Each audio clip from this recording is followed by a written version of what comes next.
Morning guys. তো উঠে পড়েছি, আজকে হচ্ছে আমাদের দীঘাতে সেকেন্ড ডে। সেকেন্ডের মর্নিং ভিউটা ঠিক এইরকম। আর আমরা কিন্তু রুমটা নিয়েছি এখানকার কথা মতো, কি বলে এটা, কি point, helipad view. Helipad view. Helipad ভিউর এখানে নিশ্চয়ই হেলিকপ্টার এখন নেই, শুধু বাসই দাঁড়িয়ে আছে। তো দূর থেকে দেখাচ্ছি, পাবে নাকি জানি না। এই যে আমার ব্রাসলেট জায়গাটা রয়েছে, ফ্লাওয়ার হয়ে যাচ্ছে, তো ওই জায়গাটাতে হেলিকপ্টারের ভিউ। তো আমরা রুম থেকে বেরিয়ে একদম হোটেলের সামনেটায় আসতেই দেখলাম মোড়ের মাথাটায় চায়ের দোকান। এখানে এসে বসে পড়লাম চা খাওয়ার জন্য।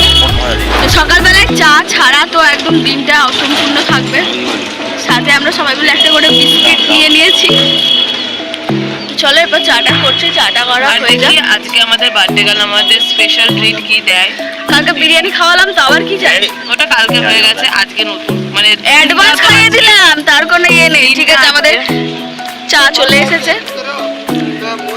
এবার সবাই মিলে নিয়ে নিই। বিস্কুটটা না খেয়ে তখন ধরে বসে থাকলো। আমি চায়ের সাথে বিস্কুট খাই, তোর মতো আগে খাই না। ঠিক আছে, খেয়ে নিয়ে আগে, তারপরে আবার কথা হচ্ছে। সমুদ্রে স্নান করার জন্য আমরা হয়ে গেছি চারজনে পুরো রেডি। এরপর আমরা বেরোবো, তার আগে দেখিয়ে দিই সবারই লুক। এই যে বোরের লুক, প্রীতম দাদার লুক,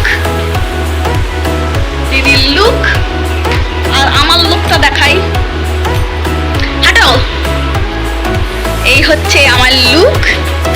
আসো আসো সবাই আসো, আসো না একবার, তাড়াতাড়ি আসো না, আয় না একবার আয়। এই হচ্ছে আমাদের চারজনের লুক।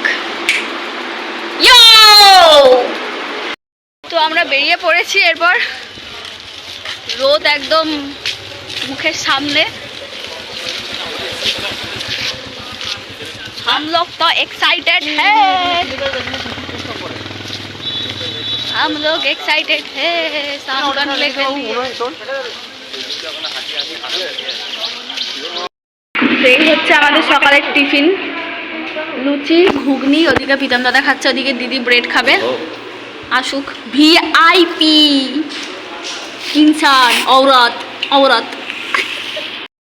এরপর টিফিনটা করব, টিফিন করে তারপরে একেবারে বিচে যাব, কারণ বিচ থেকে আমাদের হোটেলের ডিস্টেন্সটা হাঁটতে হাঁটতে প্রায় 5 মিনিট মতো লাগছে, যার জন্য একেবারে খেয়ে ঠেয়ে তারপরে আমরা বিচে যাব। তো চলো আগে টিফিনটা করে নিই, তারপর আবার বিচে গিয়ে দেখা হচ্ছে। वीआईपी औरत है और हम लोग कुछ नहीं है। चले এসেছি। और এটা কি, এটা হচ্ছে ডিম টোস্ট। সরি গাইস, আমি ব্রেড বলেছিলাম, খাচ্ছি ডিম টোস্ট। হ্যাঁ, তেল খাবে না, তেল খাবে না করে শুধু তেলে ভাজাই খাচ্ছি। তেল খাবো না আমি বলি না, আমার দাম এখান থেকে নিয়ে যায়, কারণ যত বিচের কাছে গিয়ে নেবো তত বেশি দাম বাড়বে। ওর থেকে একটু আগে থেকে নিয়ে নেওয়াই ভালো।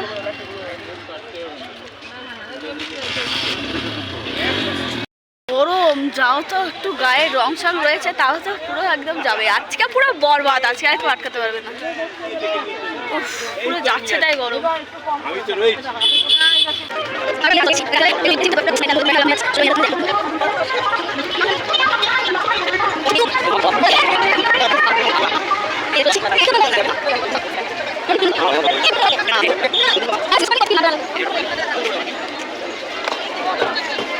এখানে বোট রাইড করার জন্য প্রস্তুতি চলছে।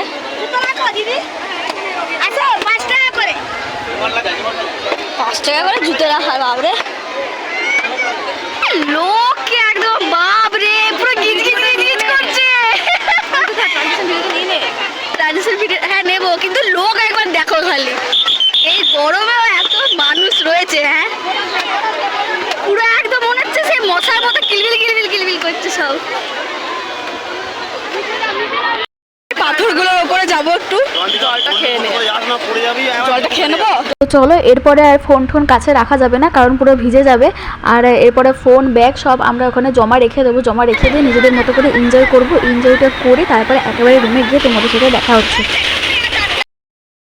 তো আমরা কিন্তু সমুদ্রে গিয়ে বিশাল ঝাপাঝাপি করেছি, একদম মুখ কালো করে নিয়ে চলে এসেছি। আর হোটেলে এসেও আমাদের কিন্তু মজার লেভেল কিন্তু কমেনি। আমরা এখানে এসে নিজেদের মতো করে গান চালিয়ে উদুম নাচ নেচেছি। মানে আমরা চারজন কিন্তু কাজের কারণে এক হতে পারি না, কিন্তু চারজনে যখন এক হয়ে যায়, চার মূর্তি যখন এক হই, তখন আমাদের কিন্তু কেউ আটকাতে পারে না। আমরা কিন্তু এই রকমই বাঁদরের মতো লাফাঝাপি নিজেদের মতো করে এনজয় করতে থাকি। সমুদ্রে আমার ভালো লাগে ঠিক কথাই, কিন্তু সমুদ্রে এসে যে এইরকম পাগল হয়ে যাব আমরা সেটা বুঝতে পারিনি। মানে আমি তো পাগল ছিলামই, বাকি সবাইকে নিয়ে পাগল করে দিয়েছি একদম। এই ব্লগটার মধ্যে নিশ্চয়ই তোমরা বুঝতে পেরে গেছো যে আমরা দীঘা কেন এসেছি। আর যারা বুঝতে পারো না তাদেরকে জানিয়ে দিই যে আমার বার্থডে ছিল 6 তারিখে, যার জন্য আমরা বার্থডে সেলিব্রেট দীঘাতে করবো বলে আমরা দীঘা চলে গেছিলাম 4 জন মিলে। আর সেই বার্থডে ব্লগটা পাবে ঠিক কিন্তু এই ব্লগটার পরে। তো চলো এবার আমরা ঝটপট করে লাঞ্চটা করে নিই। লাঞ্চ করে আমাদের কিন্তু আরও অনেক কাজ রয়েছে। তো চলো বার্থডে ব্লগটা দেখার জন্য একটু অপেক্ষা করতে থাকো।